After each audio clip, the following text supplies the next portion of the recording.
조갑제 TV 시청자 여러분 안녕하십니까. 2024년 12월 12일 오전 8시 15분입니다. 12월 12일 1979년 12.12 사건과 비슷한 상황이 지금 한국에서 벌어지고 있습니다.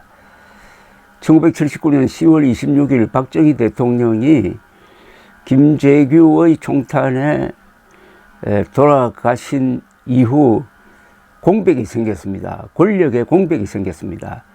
최규하 당시 국무총리가 간접선거에 의해서 대통령으로 당선된 직후에 12.12 사건이 일어났습니다. 11.6 사건 났을 때의 계엄사령관이었던 정성화 장군을 연행하는 과정에서 전두환의 합수본부측과 육군본부측이 무력 충돌을 해가지고 쿠데타적 상황이 벌어졌고, 그 일촉즉발의 대결 상황에서 이긴 쪽이 전두환 합수본부측이었습니다.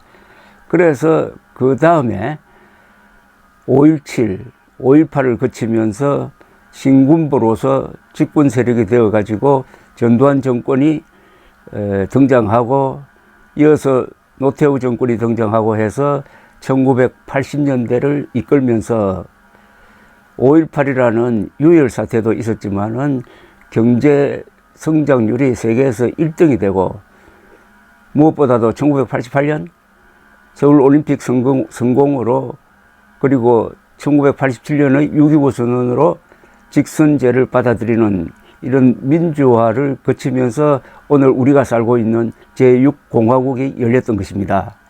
그런데 제6공화국이 지금 위기에 직면하고 있습니다.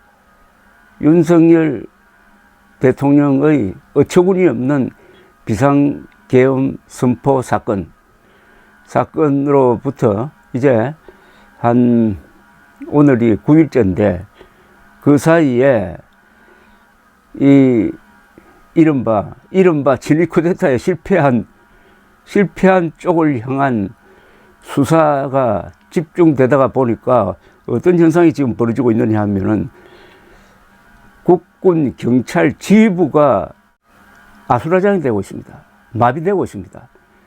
군대와 경찰의 지휘부가 이렇게 되는 것은, 이것은 국가적 위기입니다. 그러니까 군경 수뇌부의 공백 사태가 일어나고 있습니다.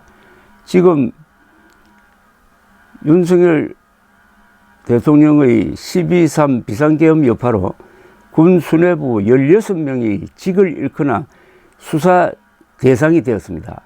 김용현 국방부 장관은 자진 사퇴한 뒤 구속되었고, 수도방위사령부, 특수전사령부, 방첩사령부, 정보사령부 소속 다수의 간부가 제 역할을 못하고 있고, 이들은 대부분 다 대북작전을 주도하는 핵심 부서입니다.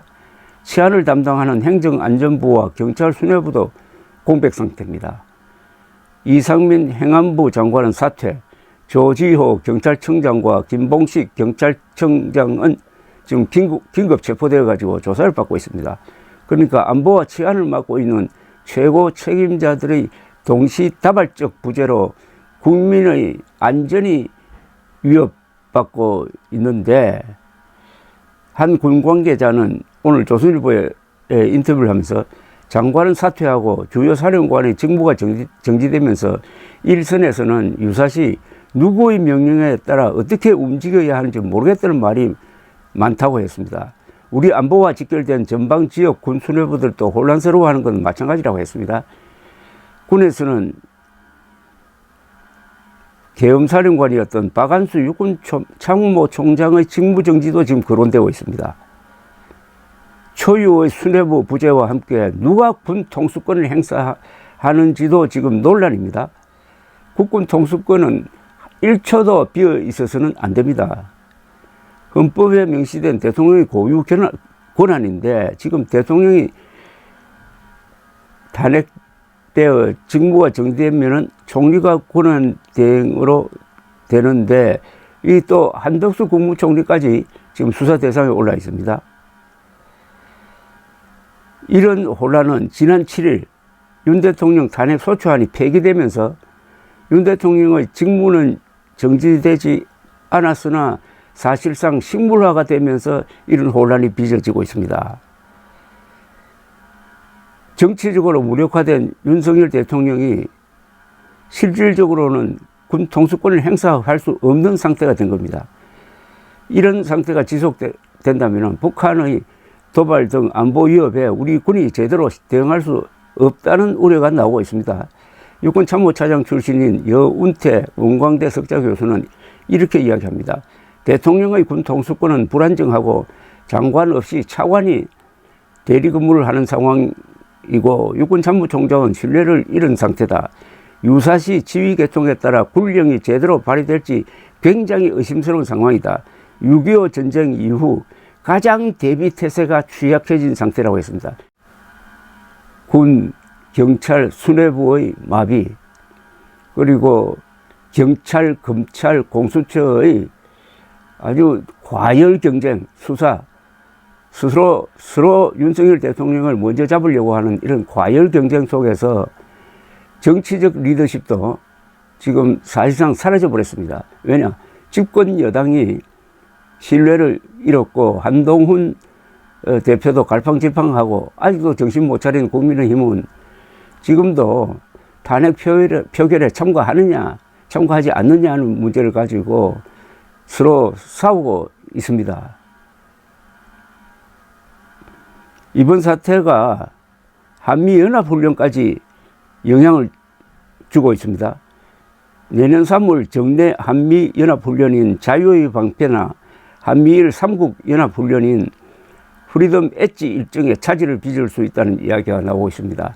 특히 프리덤 엣지는 윤 대통령의 외교적 성과로 꼽히는 한미일 3국 정상회담의 결실이기 때문에 준비에 문제가 생길 가능성이 있다고 합니다.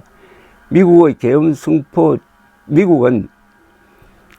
선포 직후 한미 핵 협의 그룹 회의와 도상연습을 개최 하루 전날 무기한 연기하기도 했습니다. 지금 외신은 미스터리다.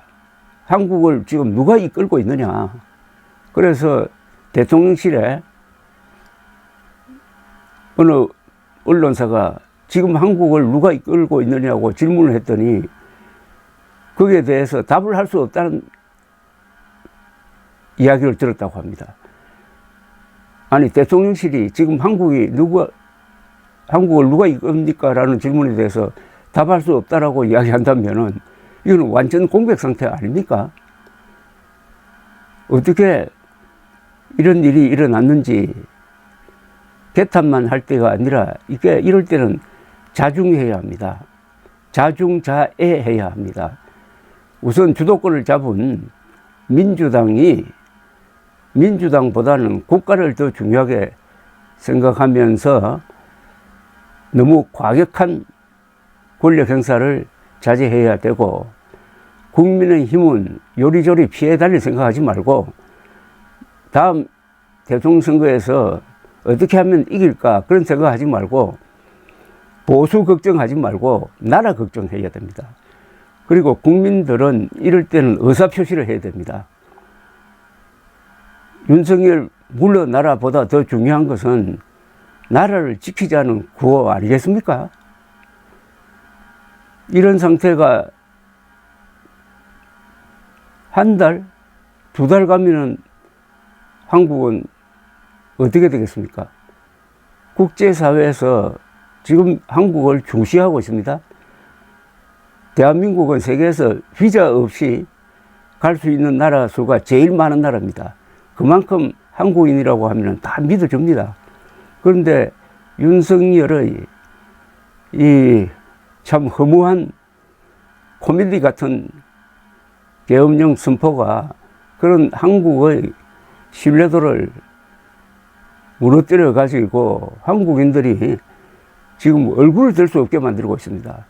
여기에 더해 가지고 지금 민주당과 국민의힘이 보여주고 있는 행태가 상황을 더 악화시키고 있습니다. 이럴 때는 국민이 들고 일어나야 됩니다. 이제는 윤석열 탄핵하라, 윤석열 보호하라는 차원의 시위를 할 게 아니라 대한민국을 지키자 하는 시위를 해야 할 때라고 생각합니다.